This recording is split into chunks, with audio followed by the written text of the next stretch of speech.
আসসালামু আলাইকুম। প্রিয় দর্শক, আপনাদের সকলকে আমন্ত্রণ জানাচ্ছি অন্য মঞ্চের আলাপচারিতায়।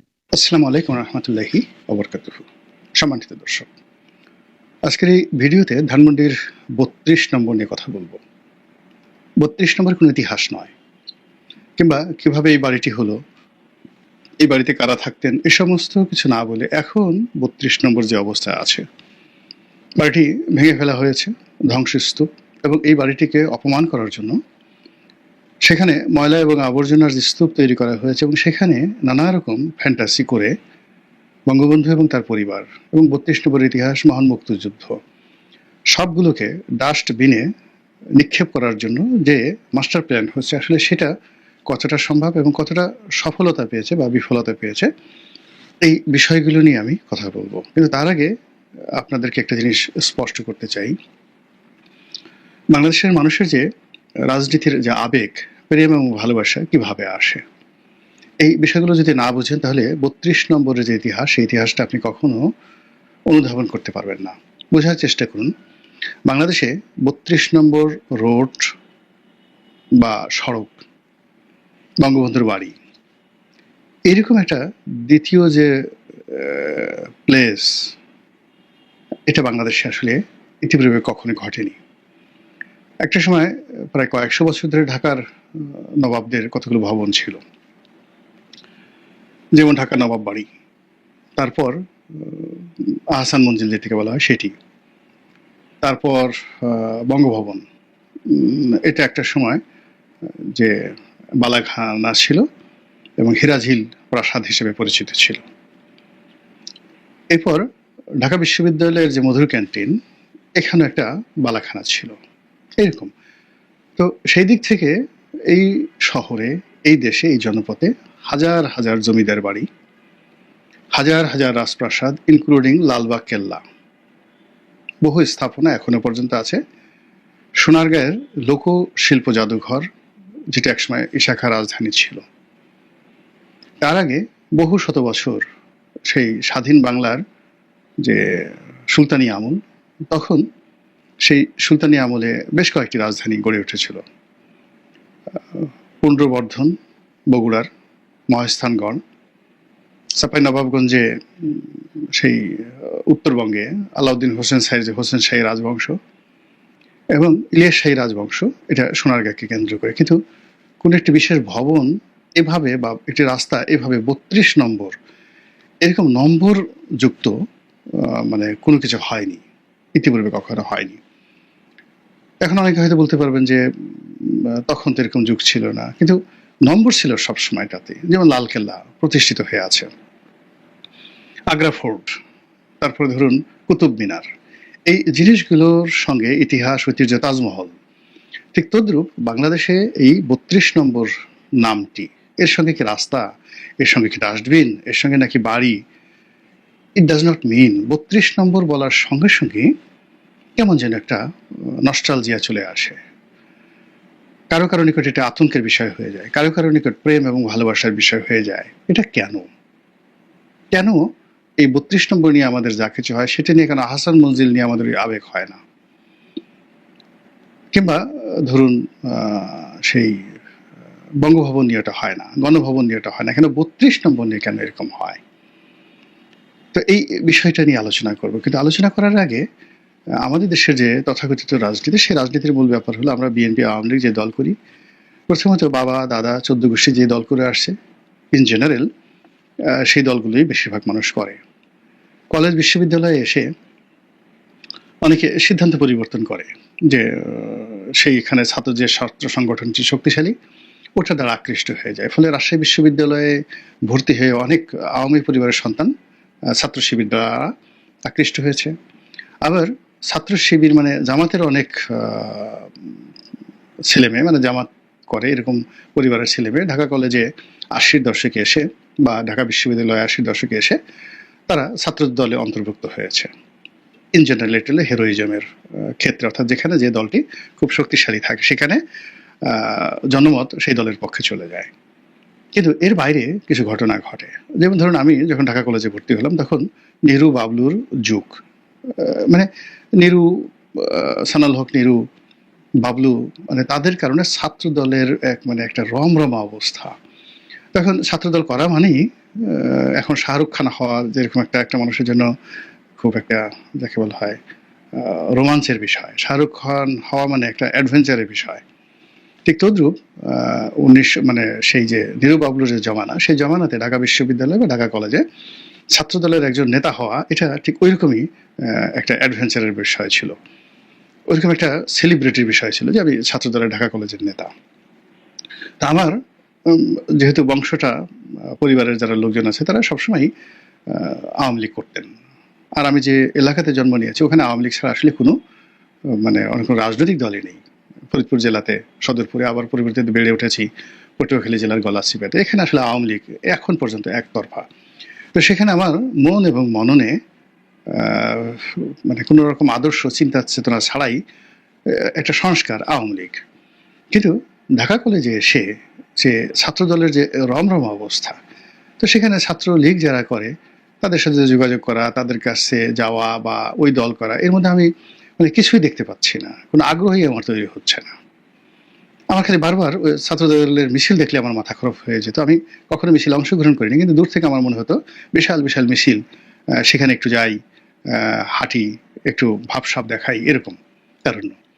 কিন্তু এর মধ্যে আমি একটা বই পড়লাম। সেই বইটা হলো M.R. আক্তার মুকুলের মুজিবের রক্ত লাল। তো বইটা পড়ার পরে আমার মাথা খারাপ হয়ে গেল, ভীষণ রকম মাথা খারাপ হয়ে গেল।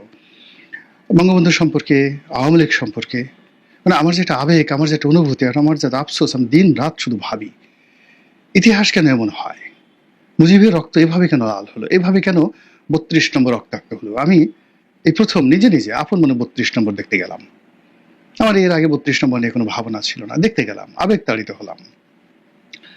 এরপর অন্যান্য লেখা পড়লাম, মুক্তিযুদ্ধ নিয়ে লেখা পড়লাম, সিনেমা দেখলাম।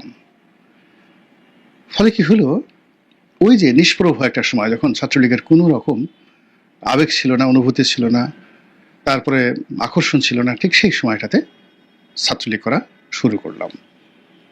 তো এই যে দেখুন, যে একটা রোমাঞ্চের এগেনস্টে, শক্তির এগেনস্টে, একটা সেলিব্রিটি হওয়ার যে লোভ এবং লালসা যে বয়সে থাকে, সবকিছুর ঊর্ধ্বে যে সাহিত্য, যে লেখা, যে প্রবন্ধ, যে লেখনী একটা মানুষের মন মস্তিষ্কে ঢুকে যায়, ইতিহাস হয়ে যায়।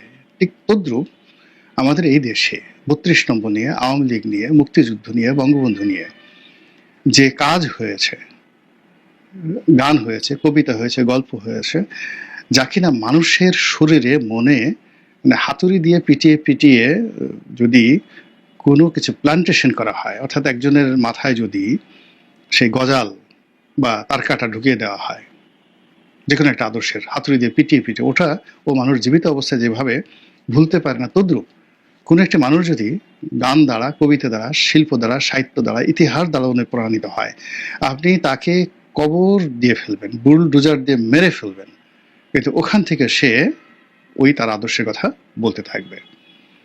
তো সেই দিক থেকে বাংলাদেশের 52 ভাষা আন্দোলন, আইয়ুব খান বিরোধী আন্দোলন, 62 শিক্ষা আন্দোলন, 69 গণ অভ্যুত্থান, 60-এর দশকের 6 দফা আন্দোলন, তারপর মহান মুক্তিযুদ্ধ, পরবর্তীতে বঙ্গবন্ধুর হত্যাকাণ্ড, সেই হত্যাকাণ্ড নিয়ে দেশি বিদেশি পত্রপত্রিকা এবং যে লেখা, সেই অ্যান্থনি মাস্কারেন হ্যান্সের যে লিগেসি অফ ব্লাড, এরকম সব অমর সাহিত্য, কবিতা লেখা হয়েছে, গল্প লেখা হয়েছে। ইমদাদুল হক মিলন লিখেছেন, আব্দুল গফফার চৌধুরী লিখেছেন, আরো অনেকে লিখেছেন। তো এই সকল অমর হুমায়ুন আহমেদ লিখেছেন। ফলে কি হলো, 32 নম্বরের 33টি কারামত তৈরি হয়ে গেছে।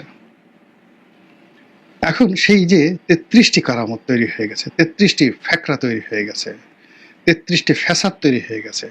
কারামত হলো যারা 32কে ভালোবাসতেছে তাদের জন্য, আর ফেতনা এবং ফ্যাসাদ তৈরি হয়েছে যারা 32কে ঘৃণা করতে চায়। 32 এর বিরুদ্ধে 33টি ব্যারিকেড তৈরি হয়ে গেছে। সেই ব্যারিকেড অতিক্রম করে সেই ভবন ভাঙা যায় না।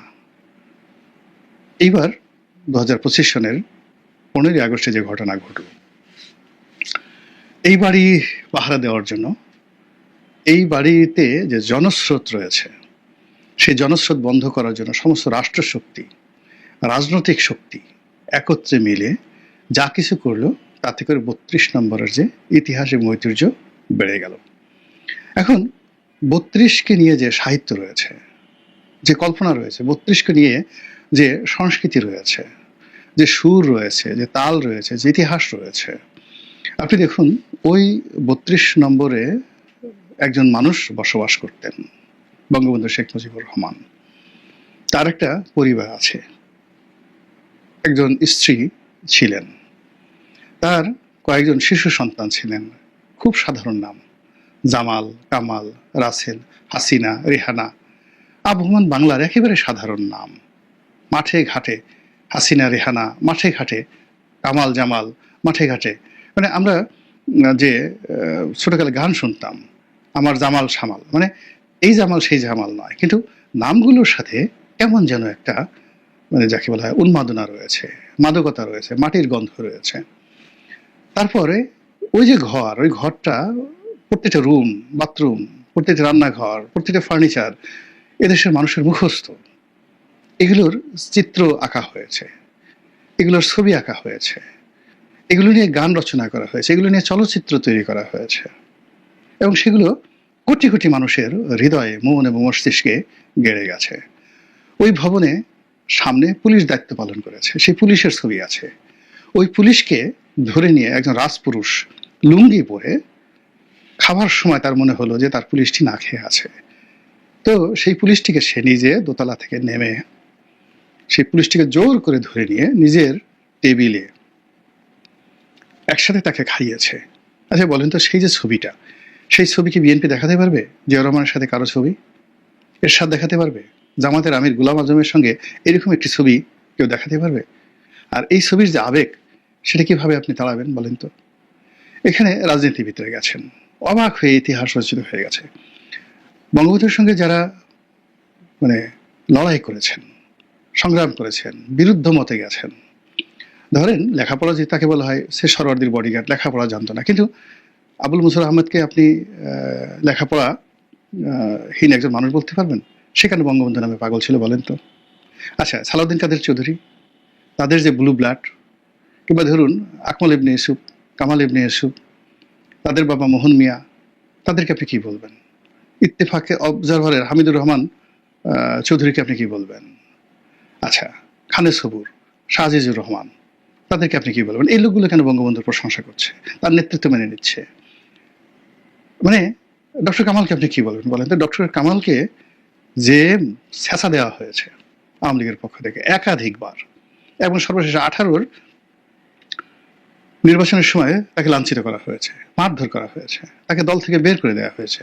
শেখ হাসিনা তার সঙ্গে যে আচরণ করেছেন, তারপরে কেন বঙ্গবন্ধুর নাম শুনে তার শরীর কাঁপতে থাকে?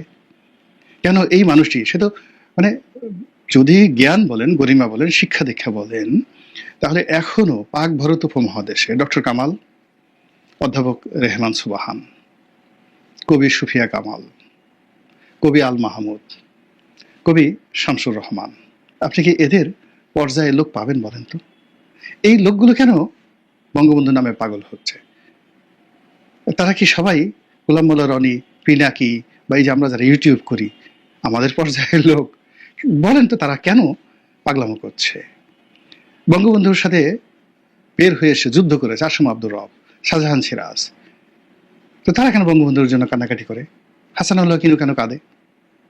তারা কেন বঙ্গবন্ধুর জন্য চোখের পানি ফেলে? বলেন, তারা তো যুদ্ধ করেছে বঙ্গবন্ধুর রেজিমের বিরুদ্ধে, তারা বঙ্গবন্ধুর মৃত্যু কামনা করেছে, কেন তারা এখন বঙ্গবন্ধুর জন্য কাঁদে? এই যে লিডারশিপ, এই যে লিগেসি, ওই লিগেসির প্রত্যেকটা শব্দ, প্রত্যেকটা অক্ষর, প্রত্যেকটা দাড়ি কমা সেমিকোলন 32 নম্বরের পুরো রাস্তাতে এবং ওই যে বঙ্গবন্ধুর বাড়িতে, প্রতিটি বিন্দুতে বিন্দুতে হাজার হাজার ইতিহাস ওখানে যাকে বলা হয় প্লান্টেশন, বপন করা আছে। ওখান থেকে বাংলাদেশের ইতিহাস বের হয়, ওখান থেকে বাঙালির কান্না বের হয়, ওখান থেকে বাঙালির হাসি বের হয়। ফলে ওটা বুলডোজার দিয়ে যারা যাকে বলা হয় ধ্বংস করার চেষ্টা করেছেন, এটা হবে না, বরং এটা বুমেরাং হয়েছে। এখন তো শোনা যাচ্ছে যারা এই বাড়ি ভাঙার সাথে জড়িত এরা অনেক অসুস্থ হয়ে গেছে, এদের অনেকের কপালে যাকে বলা হয় গজব নাজিল হয়েছে, অনেকের একেবারে নিশ্চিত সৌভাগ্য তাদের পায়ের কাছে যেটা চলে এসেছিল, সেই সৌভাগ্য একেবারে তাদের কপাল থেকে চলে গিয়ে এখন তারা গজবের মধ্যে আপত্তিত হয়েছে। অনেক লোক, অনেকের চেহারা স্রোত নষ্ট হয়ে গেছে, চেহারার ভিতরে শয়তানি, মানে যাকে বলে দেখলি মনে হয় এটা ইবলিস, নিন্দিত ফেরাউনের একটা চেহারা স্রোতের মধ্যে একটা ফেরাউনি ফেরাউনি ভাব চলে আসছে। এই 32 নম্বরে 2024 সনে যে ঘটনা ঘটছে তার প্রেক্ষিতে। তো এই যে 32-এর যে বললাম যে 32 নম্বরের 33টি কারামত, ফ্যাকরা, ফ্যাসাদ, ফেতনা, এই জিনিসগুলো মোকাবেলা করা সম্ভব নয়, এগুলো নতুন করে তৈরি করাও সম্ভব নয়। ইতিহাসের ধারাবাহিকতায় যেভাবে এগুলো তৈরি হয় ঠিক সেইভাবে আপনি চিন্তা করেন একটা মনুমেন্ট, সেই মনুমেন্ট এমনি এমনি হয় না, সেই মনুমেন্টের পিছনে ভীষণ রকম ইতিহাস লাগে, ভীষণ রকম ঐতিহ্য লাগে, মানুষের প্রেম লাগে, ভালোবাসা লাগে, দোয়া লাগে। বঙ্গবন্ধু 1971 সালে মুক্তিযুদ্ধে ছিল, মুক্তিযুদ্ধকালীন সময়ে একটা সিঙ্গেল উদাহরণ দেখান তো আর্মির কোনো ক্যাম্পে অথবা মুক্তিযোদ্ধাদের কোনো ক্যাম্পে জয় বাংলা জয় বঙ্গবন্ধু ছাড়া কোনো স্লোগান ছিল? দেখাতে পারবেন যে কোনো দেশের মিলিটারিরা জয় বাংলা স্লোগান দিচ্ছে বা কোনো নেতার নামে স্লোগান দিচ্ছে, গুলি করার আগে জয় বাংলা বলছে, মরে যাওয়ার আগে জয় বাংলা বলছে? আপনি সেই জয় বাংলাকে কিভাবে শেষ করবেন বলেন? কখনো পারবেন না। তো এই যে একটা ইতিহাস, সেই ইতিহাস একটা দেশের জন্য, একটা কালের জন্য, সময়ের জন্য একবারই রচিত হয়, বারবার রচিত হয় না। পৃথিবীতে একটাই সেই ফ্রেঞ্চ রেভলিউশন, পৃথিবীতে একটাই হোয়াইট হাউস আছে, একটাই 10 নম্বর ডাউনিং স্ট্রিট আছে।